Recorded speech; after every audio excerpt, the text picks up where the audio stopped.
Welcome back to the Sentinel Report. I am your host, Alex Newman. Thanks so much for being with us. Folks, today we're going to do something a little bit different. Instead of bringing on 2 or 3 guests, we're just going to spend the rest of our time with one absolutely incredible guest. And I hope you'll pay attention closely. I hope you'll call your friends and your family. Tell them to tune in. If you got your family in the other room, tell them to come out and pay attention. The man that we are going to talk to today, I had the pleasure of meeting him in Scandinavia in person just a few days ago. We had some coffee at a little coffee shop. And I've been following his work for well over a year.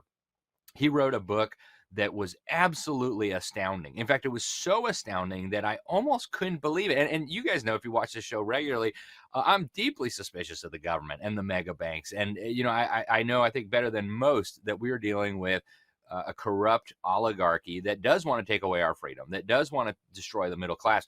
But as I was reading what David had to say, and then I watched a documentary he made about this called The Great Taking, it was just so much. It was almost hard to believe. And then I got a phone call from a couple of guys who work in very prominent positions at some of the leading conservative think tanks in America. And they said, Alex, have you heard of David Webb? Have you heard of this Great Taking? Yeah, I have actually. It's astounding. And they said, well, look, we checked out what he had to say. We went to 3 Republican states and 3 Democrat states, and it's true. They did change the laws. It's true. We no longer own the securities that we think we own, our stocks, our bonds, or the things in our 401ks, our retirement plans, our pensions. And when I heard that, I thought, okay, incredulity is not going to cut it anymore. We got to get to the bottom of this. And everything we have looked at so far checks out. David Webb is exactly on the money.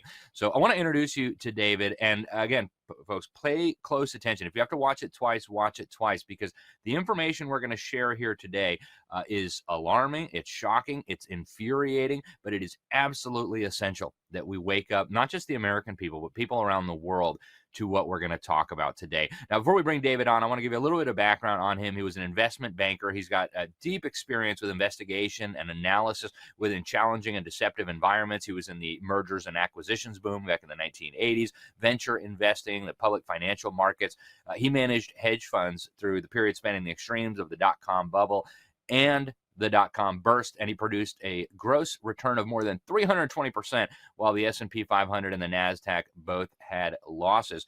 His clients have included some of the largest institutional investors in the world, and he is now dedicating all of his time to exposing what is almost certainly the greatest attempted heist in the history of the world. It's absolutely fascinating. With all that out of the way, David, welcome to the program. Thank you so much for joining us. It's a great honor and a pleasure. And I know you guys have some snow in Scandinavia right now, so thank you for making the time. I want to start just with a little bit of background. Tell us, how did you come across, well, even before we get to that, give us the layman's version of this problem, and especially what does it mean to your average American who maybe has a little bit of money squirreled away in a 401k account? Yeah. Well, the simple way to understand this is for hundreds of years, stocks and bonds, securities were your property, personal property. And that meant that if the banker or the custodian failed, if they went out of business, that was entirely their problem. That was not your problem. You could say, "I'm sorry, you're out of business. Here's where you send my stuff." The public was absolutely bulletproof against insolvency in the financial system. Now we have a situation where that direct record of ownership has been severed. All securities are held in pooled form. You no longer have a property right. You have what's called a security entitlement. This is a concept that was created in when the amendments were made to the Uniform Commercial Code in all 50 states beginning in 1994. And what that means is that if the intermediary, if the custodian fails, you have no right to take your property back. You do not have a direct property interest in that.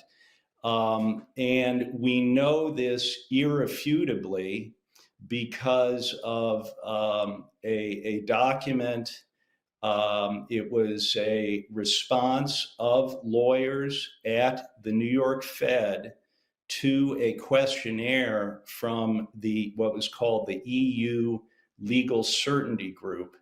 This was in 2006. What was happening there was this change in law had been implemented in all 50 states in the US through the 90s. They finished it up just in time for the next financial crisis. And then they were beginning to push for harmonization of this globally beyond the US to essentially force Europe to sever property rights in the same way. What they meant in naming this group the Legal Certainty Group, that sounds like a nice thing, legal certainty, but what was meant by that was legal certainty for the creditors to have the priority claim to these pooled assets. So the very important thing here, people can read articles or different people have opinions on things. This is not a matter of opinion.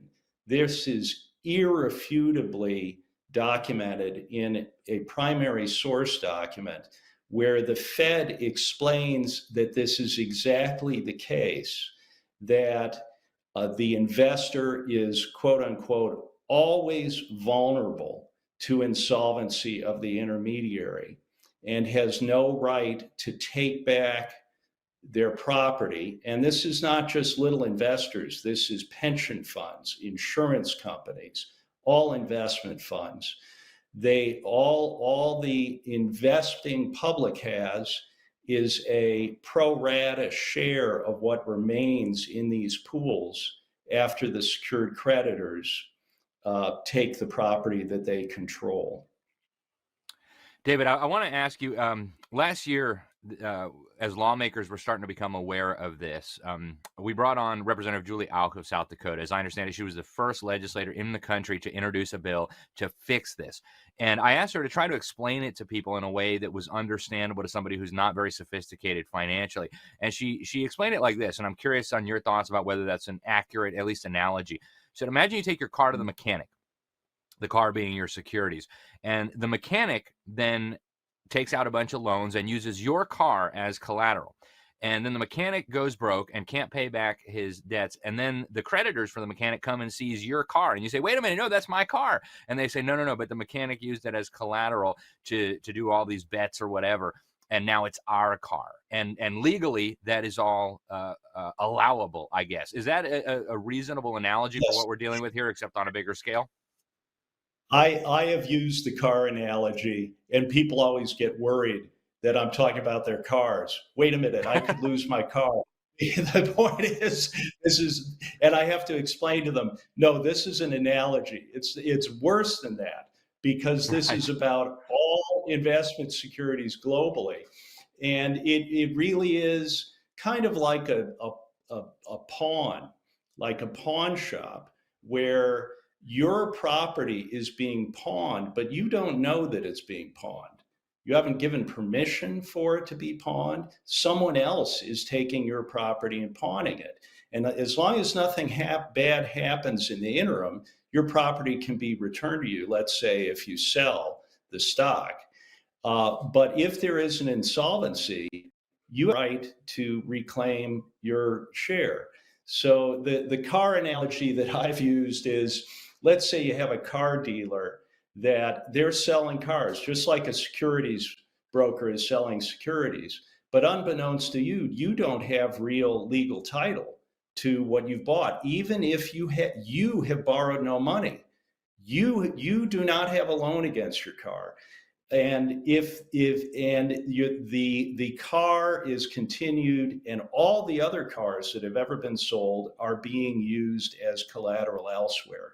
That's the analogy for what is happening with our securities, where we think we own these things free and clear, but they're really being used through these vast pools as someone else's resource.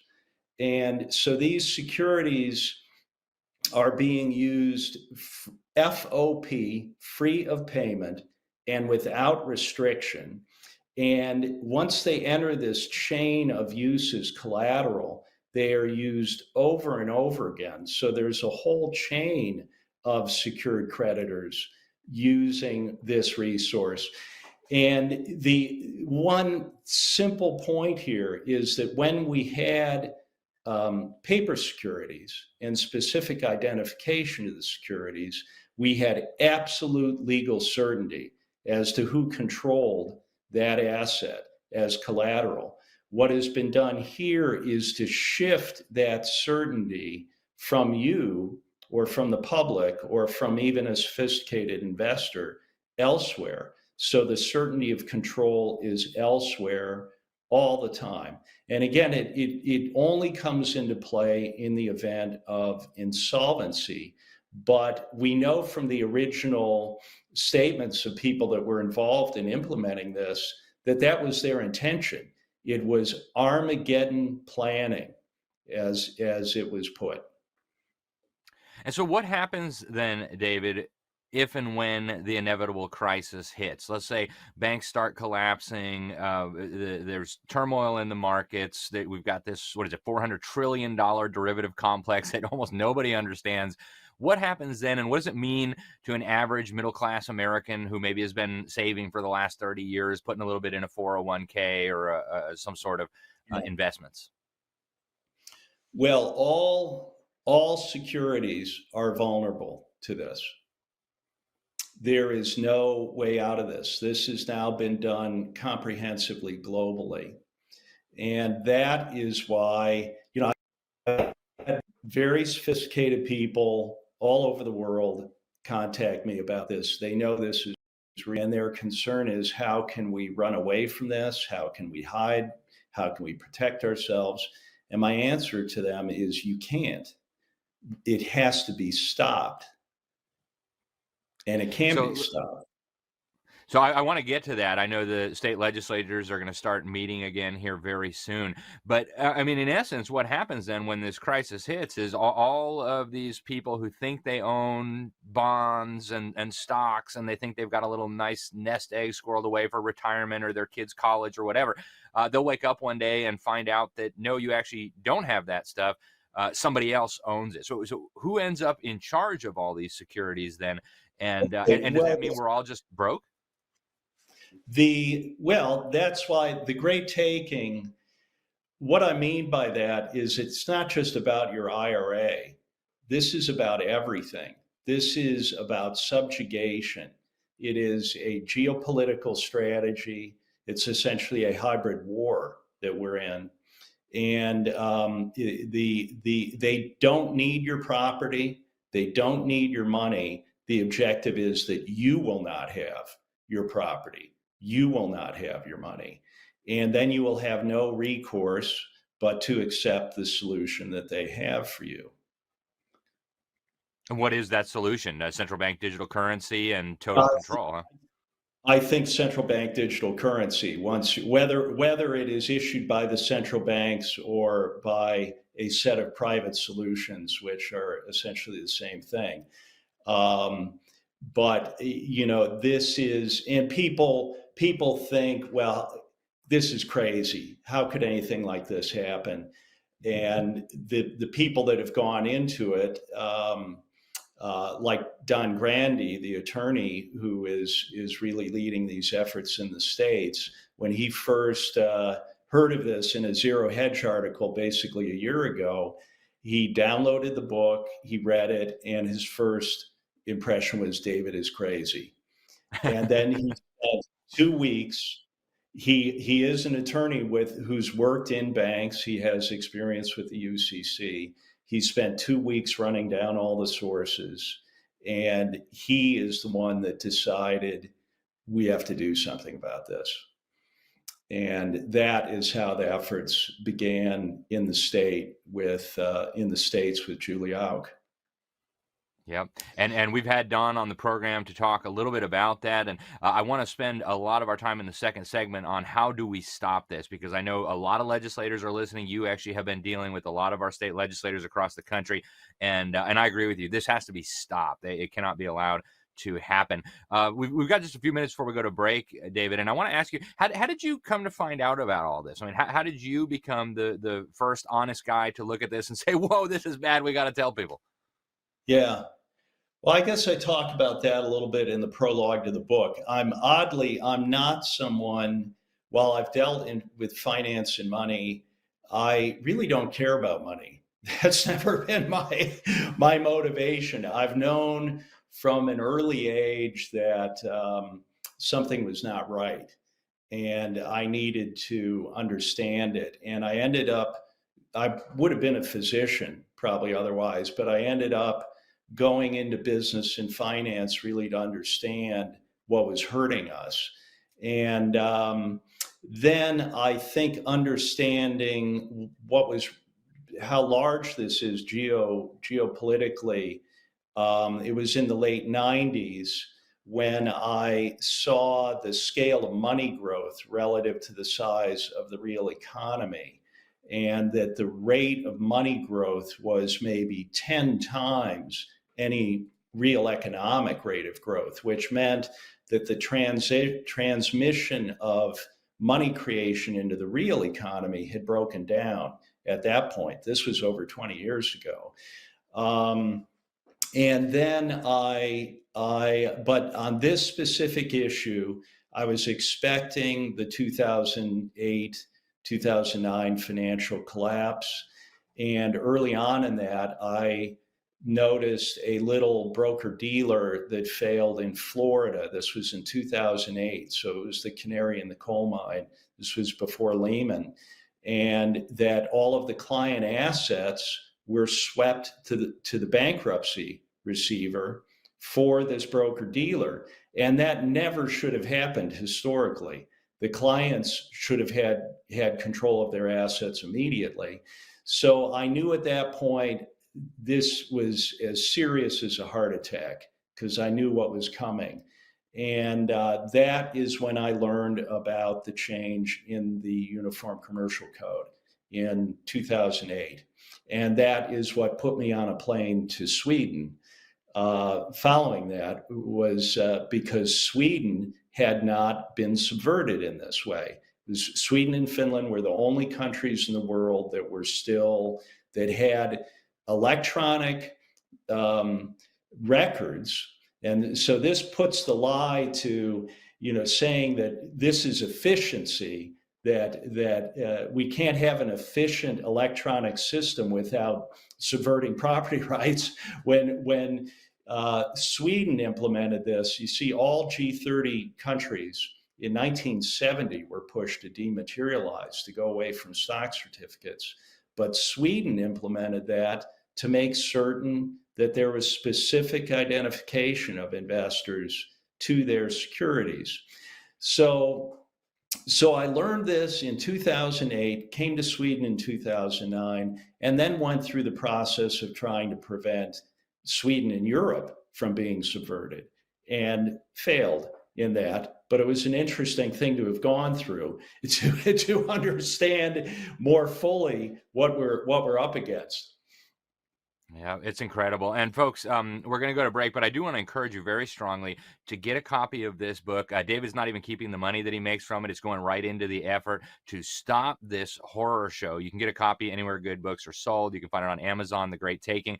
For those of you who are not book inclined, there's also a very, very good documentary. It's not quite as detailed, but it's very, very good. I've shared it with a lot of people. You can find it, I think, still on YouTube. It's called The Great Taking. Just look up David Webb, The Great Taking, and you'll find it.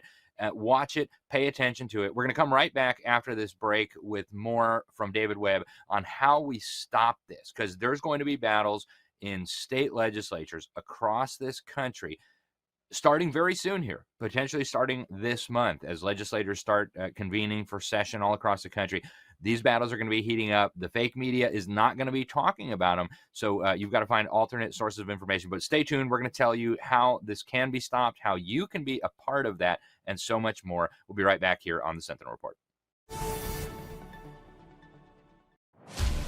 In 1776, a nation was born, forged in the crucible of revolution. brave men and women stood together fighting for freedom, liberty, and the pursuit of happiness. Throughout history, the spirit of patriotism has prevailed. The battles may have changed, but the values remain the same. Today, in 2024, we find ourselves at a pivotal moment where the call for unity, freedom, and a better future echoes louder than ever. Introducing Patriot Mobile, the wireless carrier that stands with you. We are committed to supporting the values that make our nation great. With affordable plans and reliable nationwide coverage, Patriot Mobile is not just a wireless service. It's a call to action for those who believe in the American dream. Because this year is not just any year, it's the most important year since our nation's founding. Choose a wireless carrier that shares your values. Choose Patriot Mobile. For free activation, use promo code Newman. Donald J. Trump is officially the next president of the United States of America. While millions of people are rejoicing in victory, thousands of others are still concerned about their savings. The unfortunate truth is we still have over $35 trillion in debt, plus wars are still raging around the globe. So what can you do to protect your savings? Many Americans are already taking action by reaching out to the top-rated precious metal company, Goldco. Right now, Goldco is offering you a free gold and silver kit to show you how precious metals like gold and silver could help you diversify your savings before it's too late. Visit MikeLikesGold.com or call 855-441-GOLD to get your free gold and silver kit today. Plus, you can receive up to a 10% instant match on bonus silver for qualified accounts. Visit MikeLikesGold.com or call 855-441-GOLD.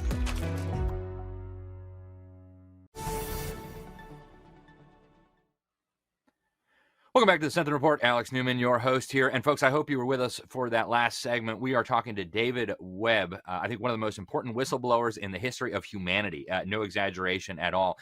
What we're talking about is an attempt to steal basically the entire productive capacity of the planet from me, from you, from normal people, using lies, using deception, using surreptitious means. So over the last few decades, David was telling us in the first segment, they have quietly changed the laws. In the United States, every state has adopted some version of what they call the Uniform Commercial Code. The original idea was just to try to make state laws on business and commerce kind of similar so that people could do business across state borders without too much trouble.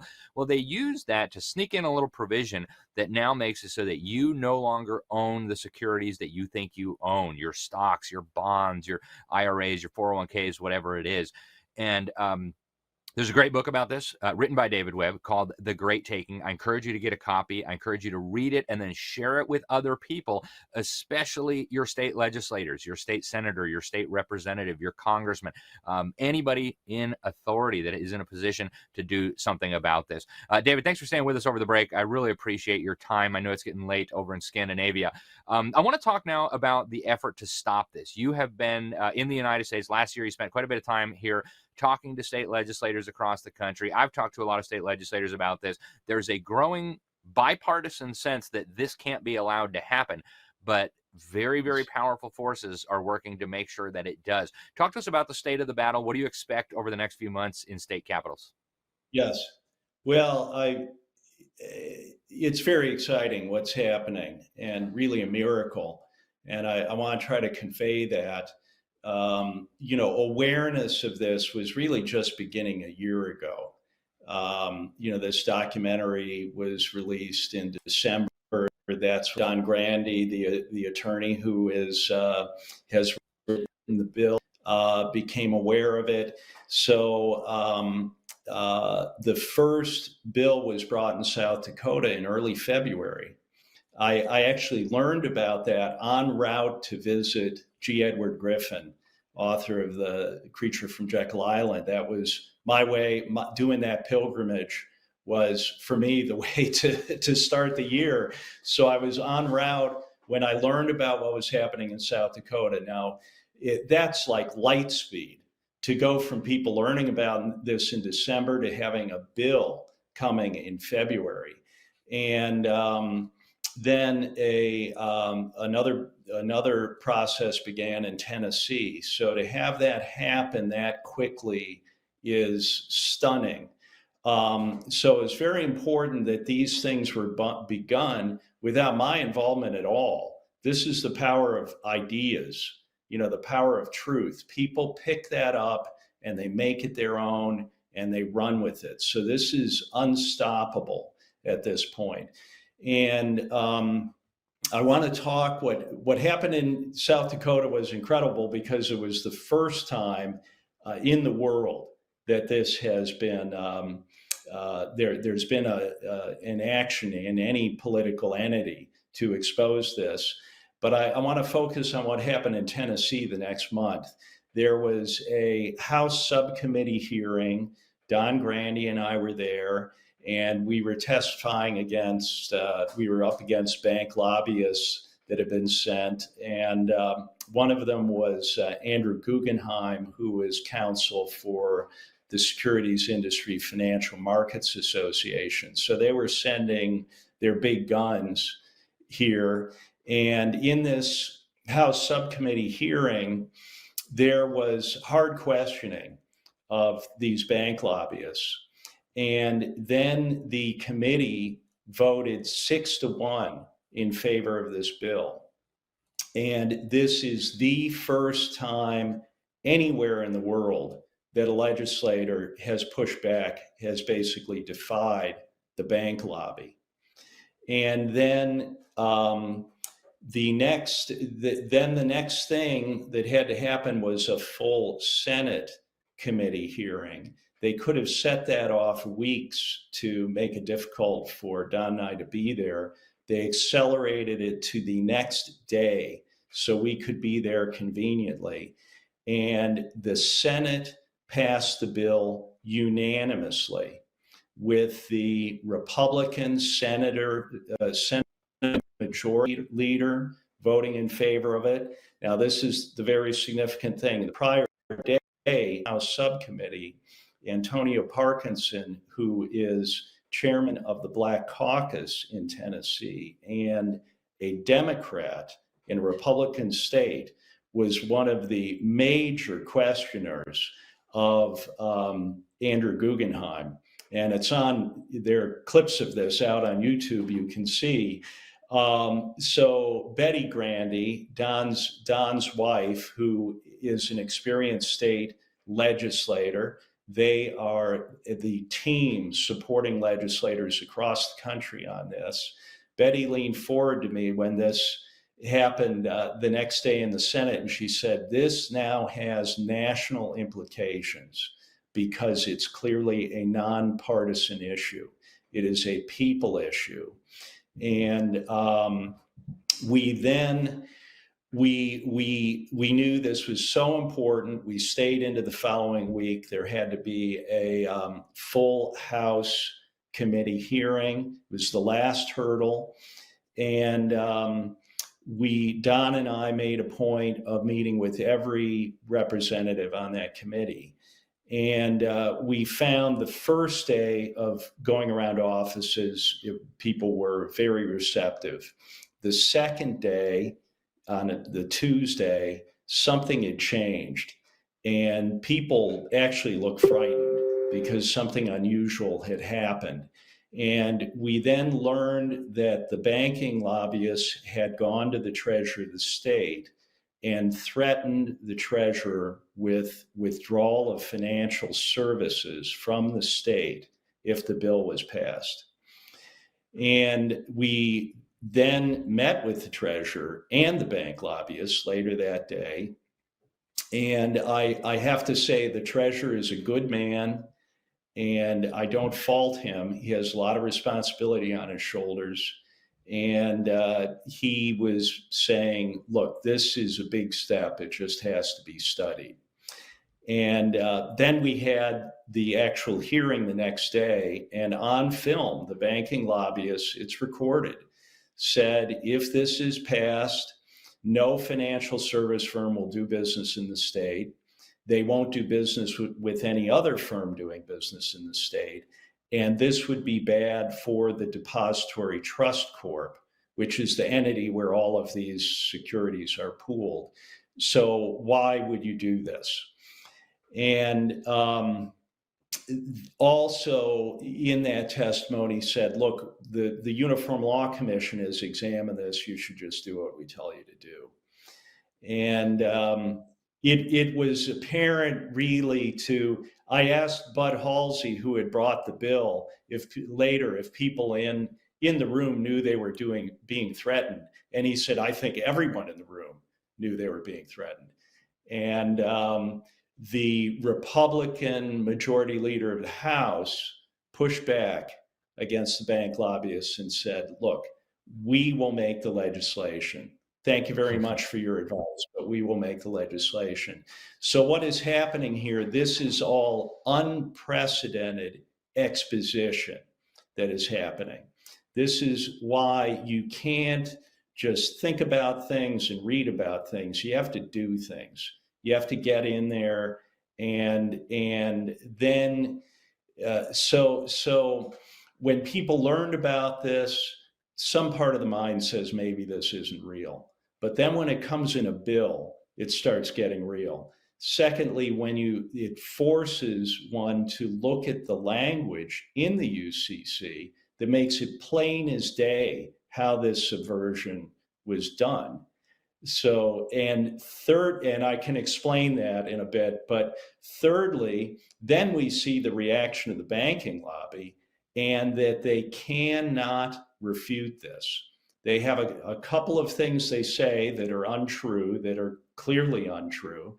They first of all, they say that there's been no change in property rights, which is absurd. And secondly, they say that this is about margin loans, people being able to have margin accounts, when it's clear in the language, in the code, that this is not about creditors of the client. This is about creditors of the intermediaries. It's in the language. So, and next, that they could only stop it through threatening the state. And of course, they've lost at that point. People would ask me after they stopped this in Tennessee, what does this mean? And my answer was, well, people are going to have to decide if they like being threatened. It's amazing the power that the banking lobby has. And if we have a little bit of time before we wrap up today, I do want to ask you about the 800-pound screaming gorilla in the room. That is the Federal Reserve System that, of course, creates money out of thin air and has everybody dancing to their tune because they have the power of the printing press. But staying on the subject of state legislatures, I know you say there's a lot of states that are going to be looking at this here in just the next few weeks, the next few months, states across the country. Are you optimistic, David, that this can be stopped in time? It is incredible, the pace of things. So awareness of this just a year ago, the first bills coming right away that forced this exposition so everybody knows this is real. Right now, we're in this legislative season. It is beginning now, runs really between January and maybe April. So this is the time. Bills are coming in South Dakota, Tennessee, North Dakota, Iowa, New Hampshire, Oklahoma, Utah, Texas, Arkansas, Montana, Louisiana, Wyoming, Connecticut, Pennsylvania, Florida. This is, and we can talk, this is happening because of citizens that get meetings with their legislators and say, you have to do something about this. It is still possible at the state level to have personal agency and make a difference. So get off the sofa. You can't expect someone else to do this for you. We have to become engaged personally, and it really can be done at the state level. You can't do it at the federal level. And state legislators, they are regular people like you. They work regular jobs. They don't have staffs. They're not controlled the way these people are at the federal level. This is the only way to turn things around.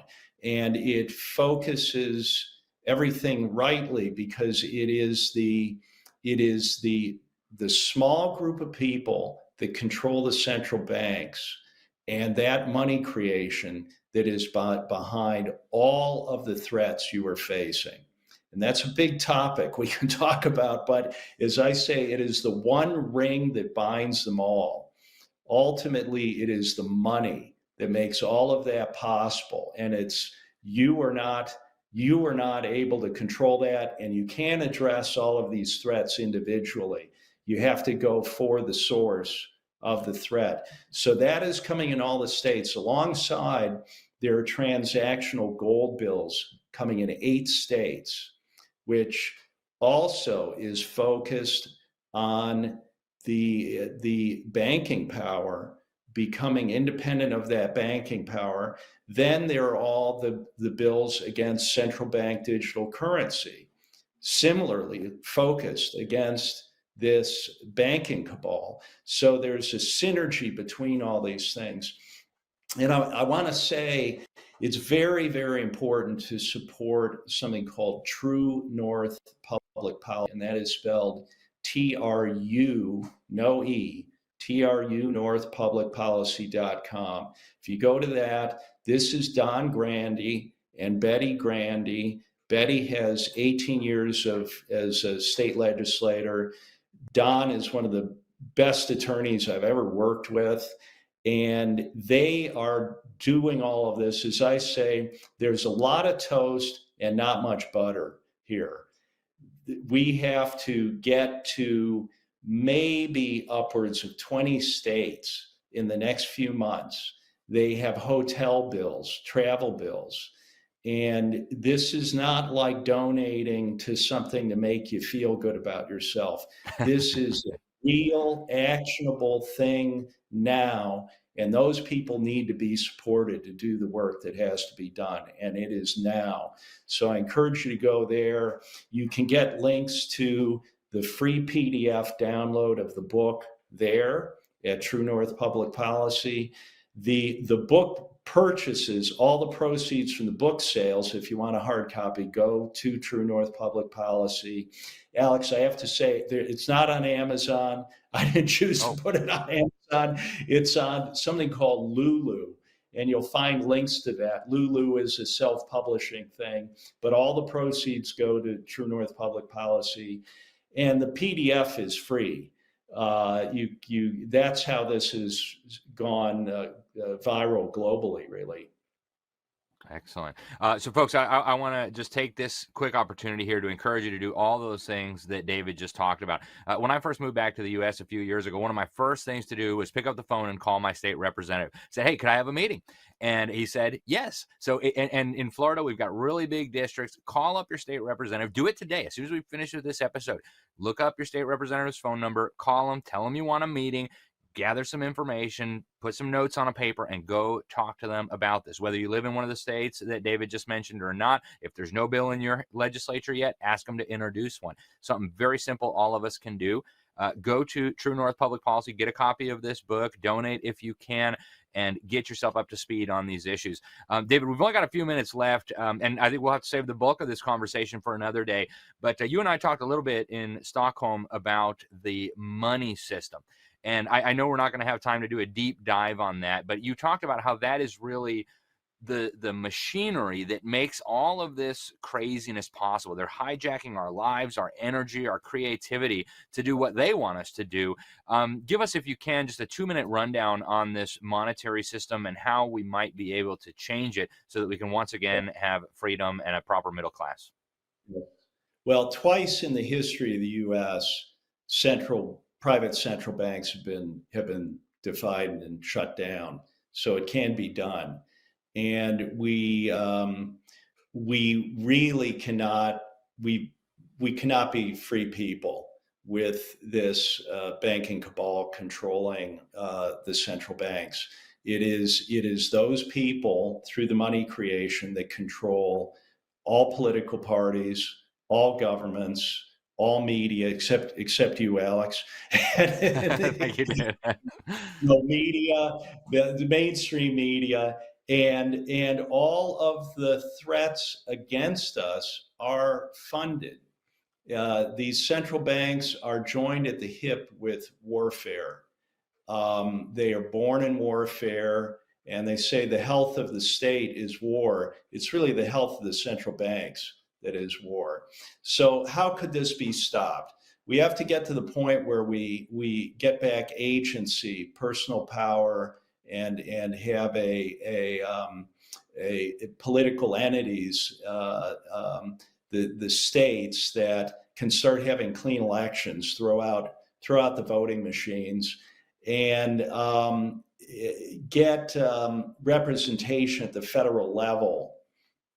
And there, I mean, that is a discussion as to how to do that, but ultimately you have to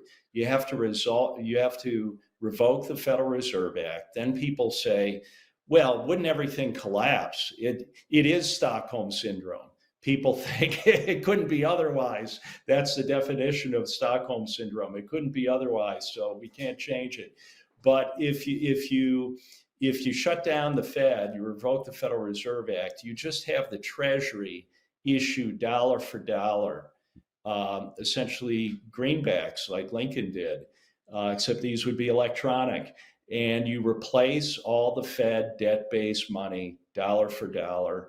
You don't have a deflationary depression. If we have a collapse, it's because it's being made to happen. It does not have to happen. Once you replace the Fed money with money directly from the Treasury, they are then no longer controlling your government.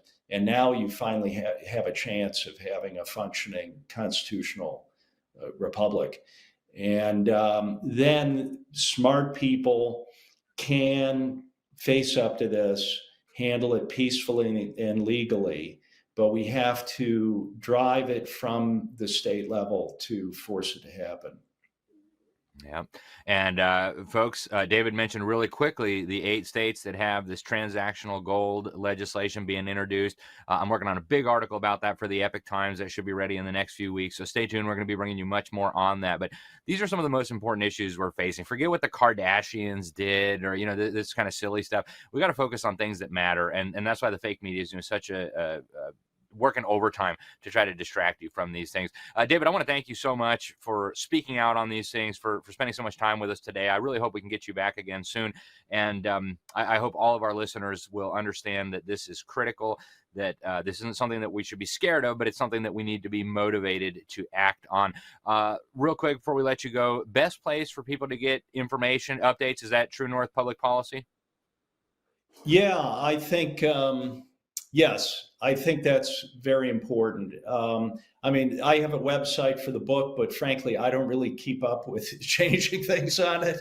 That's thegreattaking.com. There are links to the documentary.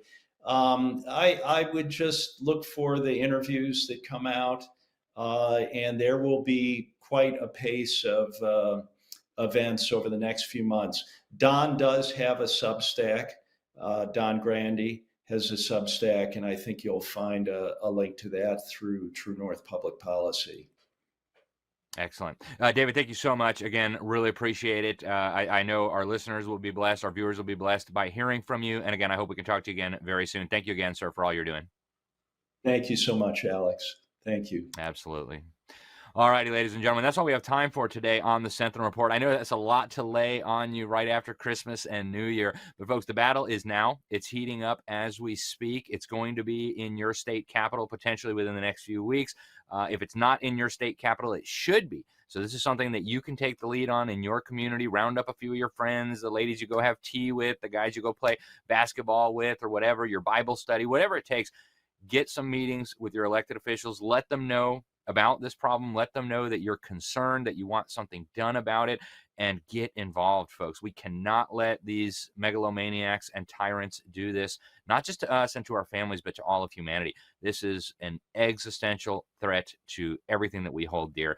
Please share this video out with other people. You can find the link on our Rumble, on Frank's Speech. It's on every major podcasting platform. If you're hearing us on the radio, you can find it at our website, libertysentinel.org. If you're watching us on TV, again, just go to the website, libertysentinel.org. Thank you once again, and until next time, God bless you all.